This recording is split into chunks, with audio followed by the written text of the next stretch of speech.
আমি এখন রেডি হয়ে নিলাম, আমি যাবো হচ্ছে ব্যাংকে। ঠিক আছে, ব্যাংকে কিছু আমার দেখো জাস্ট আমি টাকা গুনে নিচ্ছি, আর কত ফেলতে হবে একবার গুনে নিচ্ছি। তো ওখানে আছে 10,000 টাকা, আমি ব্যাংকে ফেলবো। গোনা হয়ে গেছে, এবার আমি সিঁড়ি থেকে নামবো। আর এত রোদ বাইরে, ভাবছিলাম যে ছাতাটা নেওয়া হলো না, তো যাই হোক। তো হেঁটে হেঁটে যাচ্ছি সিঁড়ি থেকে।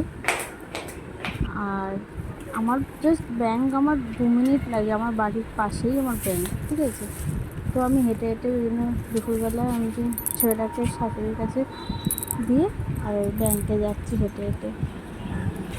আর টাইমটাও জাস্ট কেটে যায় যেতে যেতে হেঁটে হেঁটে গেলে।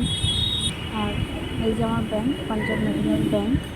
তাকে ইউনাইটেড ব্যাংক থেকে এখন পাঞ্জাব ন্যাশনাল হয়ে গেছে। তো গিয়ে দেখলাম ব্যাড লাক, ব্যাংকের লিঙ্ক নেই। আর এসে হাত পা দিয়ে খেয়ে বসে গেলাম।